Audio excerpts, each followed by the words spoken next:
मेरा नाम हेमंत गोयल है और मैं चंडीगढ़ से बोल रहा हूँ।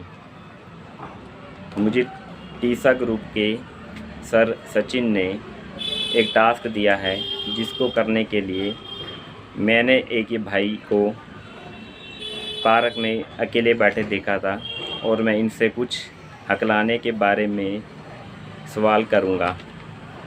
भाई साहब जी, आपको क्या लगता है कि हकलाना क्या होता है? हकलाने में सर हमें हंसी आती है। हकलाना क्या होता है?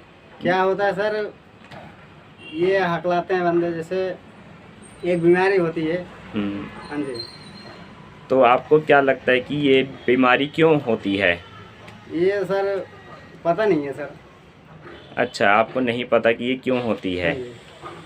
आपको क्या लगता है कि जो लोग अटक अटक के बोलते हैं वो शुरू से करते हैं कि उनको 2-4 साल या 5 साल बाद होता होगा?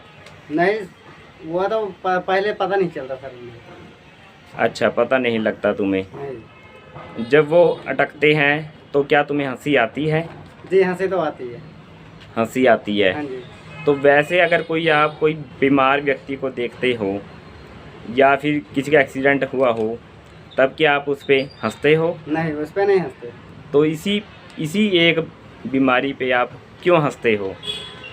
क्योंकि सर इसमें जब बात करते हैं तो मतलब रोक रोक के ज़रा सा बात करते हैं, इसलिए हमें मतलब थोड़ी हंसी आ जाती है। हंसी आ जाती है।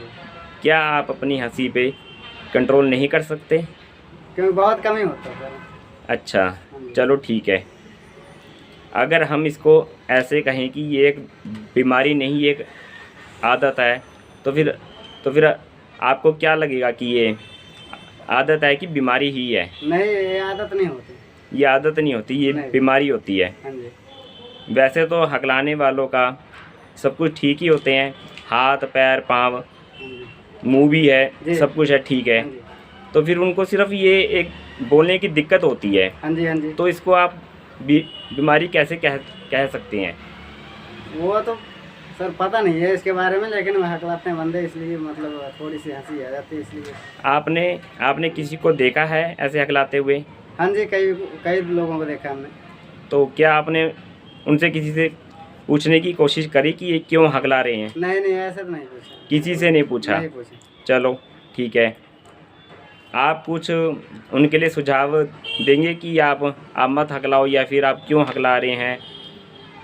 क्योंकि उन्हें बुरा लग जाता है सर, किसी को बुरा लगता है, इसलिए मतलब रोक नहीं पाते और बात करते हैं तो भाई थोड़ी सी हंसी तो आती है।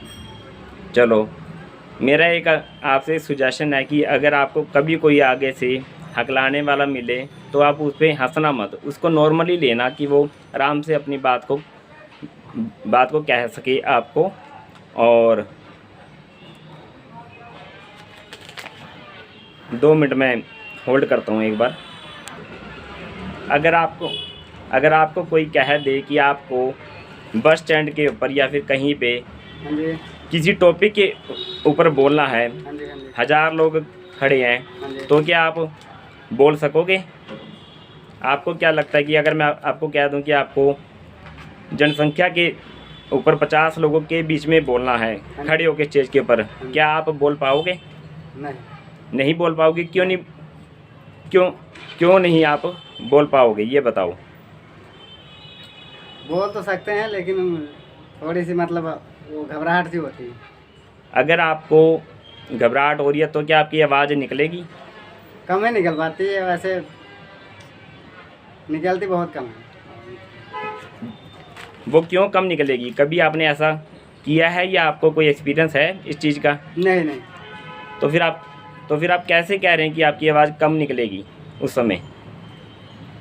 उसमें कहीं कोई लोग बहुत ज़्यादा होते हैं, उन्हें मतलब देख के थोड़ा सा घबराहट सी होती है, इसलिए। घबराहट सी होती है। हाँ जी। मेरा आपको सिर्फ इतना ही सुजेशन है कि जो हकलाने वाले होते हैं या मैं हकलाने वाला हूँ, तो फिर हमको भी ऐसे ही लगता है कि हम लोग अनजान बंदे के आगे कैसे बोलेंगे, हाँ जी। और हमको घबराहट होने लग जाती है अंदर से। हाँ जी। तो बस उसी के कारण हम लोग अटक अटक के बोलने लग जाते हैं। अच्छा। और मैं आपको इतना ही कहना चाहूँगा कि ये कोई बीमारी नहीं, ये एक हमारी सिर्फ एक आदत होती है और कुछ नहीं है। अगर कोई हमें ध्यान से सुने हाँ जी। या हमारी बात पे हंसे ना, तो फिर हम भी नॉर्मल होके बोल सकते हैं। आपसे बस इतनी ही रिक्वेस्ट है कि आप अगर आप किसी को देखें तो उसमें हंसे ना, उसकी बात को नॉर्मली ले कि वो एक बीमारी नहीं, ये एक आदत है। और अगर आप उनका साथ देंगे तो वो अच्छे से ठीक हो पाएंगे। ठीक है sir. Okay sir, okay sir. Thank you sir, okay sir. Thank you for watching my video. Okay sir.